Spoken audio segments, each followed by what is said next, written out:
Hello ladies and gentlemen, and welcome back to my channel for another third-party unlicensed 1/6 scale figure unboxing and review.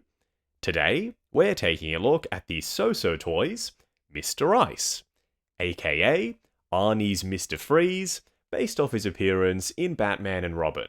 Now, I got mine as a review sample from Pop Collectibles. I've popped a link to their site in the description for your reference purposes only. This is by no means a promotional video, it's a review. All opinions, as always, are 100% my own.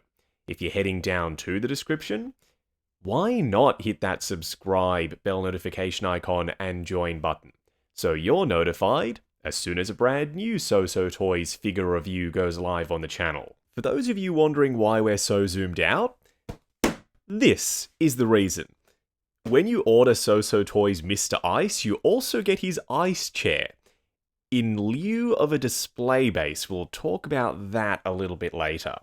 As for the box art, up front we've got an image of Arnie in costume. I don't think that's the actual figure. It's quite low res, but I don't mind the way it looks. Mr. Ice below that. Then we've got this grid pattern top and bottom. On the side of the box, Mr. Ice once more, and the artwork from the front cover spills over the edge. Is this artwork AI generated? I feel like it might be. Although I could be wrong on that, I've been wrong before. But let me know down in the comments if you think this is computer generated or if it was done by an actual artist. Maybe you recognize this as like some kind of Mr. Freeze lair from one of the Arkham games perhaps. Around the back, all of the boring stuff, just warnings and legal information. Say what you will about Batman and Robin. It was full of puns, it was full of goofy humor, but Mr. Freeze in that armor, he looked like an absolute beast. Less so in the robe, but I'm still excited to get this guy out here.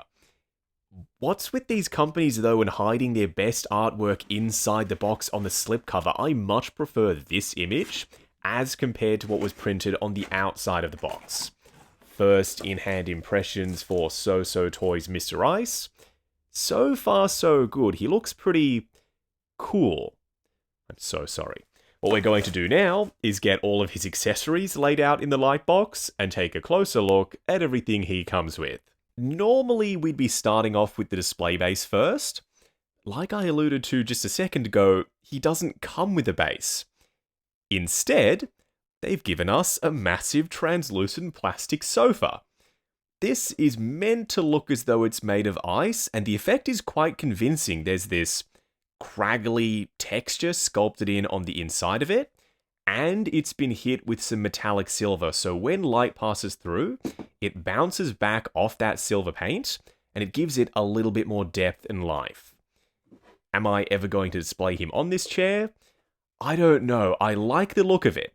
The shading is on point. There's some darker blue sections. But it's massive. Like, it's really big. I just don't know if I can accommodate something of this size in my collection.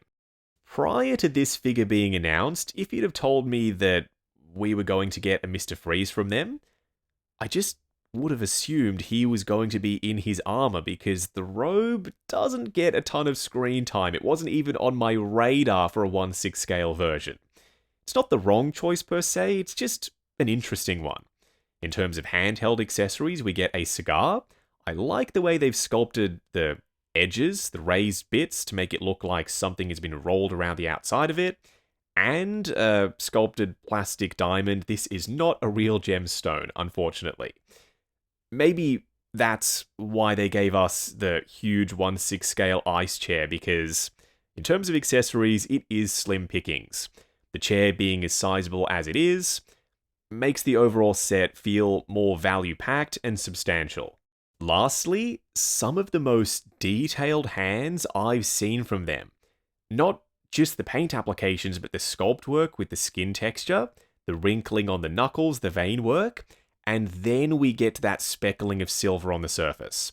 So these two are trigger finger hands of sorts. I reckon they're meant to be paired up with the cigar. 2 closed fists, and lastly, 2 relaxed open palm hands already installed on him right out of the box.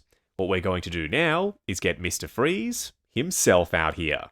Standing straight up and down in the light box, no crazy poses or accessories or anything like that. This is SooSoo Toys, just having fun with it. Arnie as Mr. Freeze in what's essentially a dressing gown or a bathrobe in 1/6 scale? Who would have thought that I would be sitting here talking about something like that? But SooSoo Toys, they were just crazy enough to try and pull it off. Did they? Were they successful with this?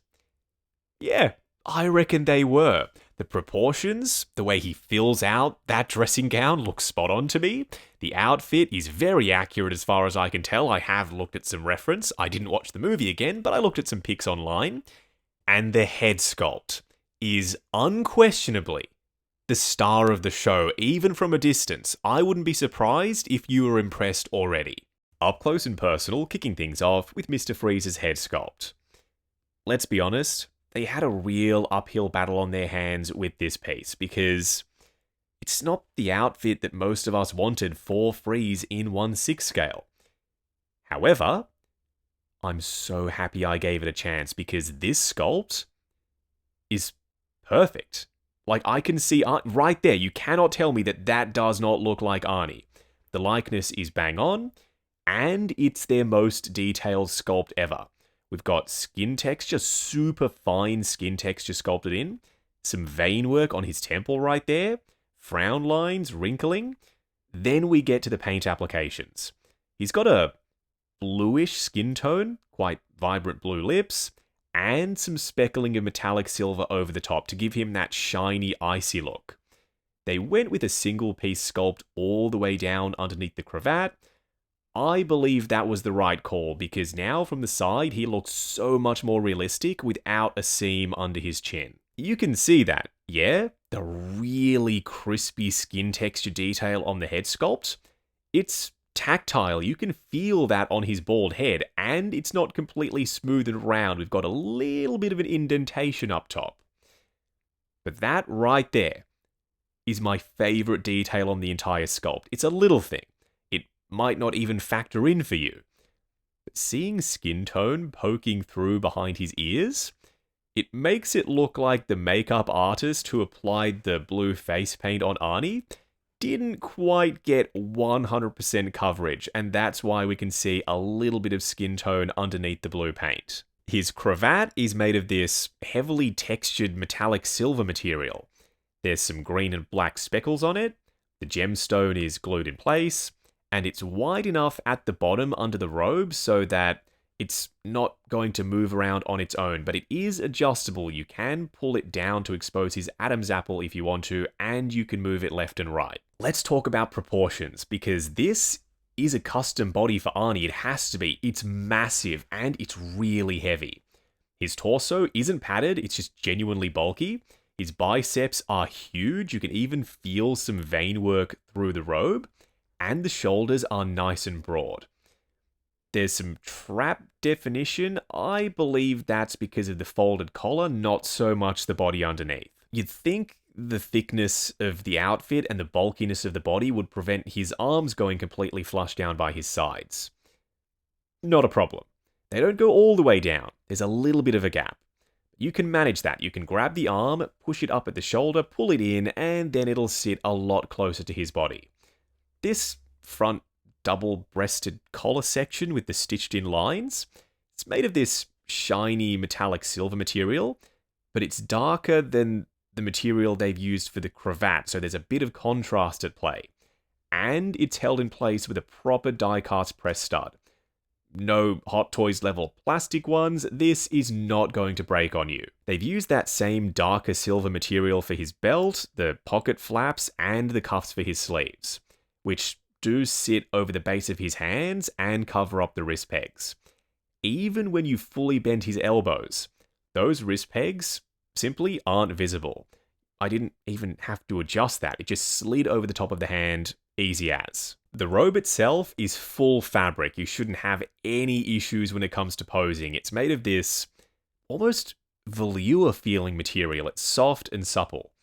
They've given it a gradient effect, so it's lighter up top versus the ends of the sleeves, and then down the bottom it's this dark, shiny metallic blue. Plus, they've added these screen-printed polar bears on it with pops of white for their open mouths and their eyes. It is a repeated pattern, but it's accurate to the film, and it just helps add some visual interest to a robe that could have been extremely boring. The belt isn't wired, it doesn't need to be, it hangs down the front, and it's held in place with a press stud. The pockets are non-functional, these are literally just faux pocket flaps. Then underneath the robe, he's wearing this skin-tight, stretchy blue spandex outfit. And some big honking polar bear slippers. These are awesome. There's some dark shading to the fur, the little teeth hanging down the front that stick off past the main sculpt work, the big shiny black noses, and the glossy black eyes. Underneath, some fully sculpted tread. The spandex undersuit extends all the way down to the inside of the slippers. They're fully sculpted around the back too. The robe closes with a magnet at the front, so you don't have to manage this. There's no wires in this entire outfit. That was something I was nervous about because this is a lot of fabric. If it didn't drape well, if the magnets weren't there, if they didn't use press studs, a lot of ifs, but still, all of the little tricks and innovations they've used helps make this outfit so much easier to work with. For a quick side-by-side comparison, I really wish we had a Clooney Batman for this, but we don't, at least not yet. Hot Toys have teased us with one. Will they follow through and actually end up giving him to us? Fingers crossed. The reason why I went with Kilmer over Keaton for this is because, technically speaking, that sonar costume is also the ice suit from the end of Batman and Robin. The folks in charge of costuming for production of the movie, they repurposed Kilmer's outfit, they slapped some silver paint apps on it, changed the base color, and gave it to Clooney. Height-wise, Arnie is 6'2", whereas Val is 6 foot. So I'm not sure about scaling. Either Batman is too big or Mr. Freeze is slightly too short. Unfortunately, when I received the Dragon Toy Dr. Zero, I never ended up reviewing him because as soon as I opened the box to check that everything was in there, I was underwhelmed with the size of the body. It's far too small. The articulation, it's very rough. And the paint applications. They leave a lot to be desired, to put it nicely. If SooSoo Toys want to have a crack at this, with the body they used on this Robe version and the head sculpt as well, I would be all in on that. I'm not saying that Dragon Toy did a terrible job, he's still decent. For a first figure trying to tackle this, what a monumental undertaking. They did their best, and it fell a little bit short, figuratively and literally. Going over articulation, starting off with his head sculpt. It's a single piece sculpt all the way down to the base of the neck, and it's on a ball joint. Looking forward to there, plenty of range. Looking up to there, swivel and pivot side to side. His arms, unhindered by the full fabric robe, going up to there, forward and back. There's a butterfly joint at the shoulder that hinges up and down. Swivel at the bicep, double bend for the elbow going past 90, big biceps though, so only just.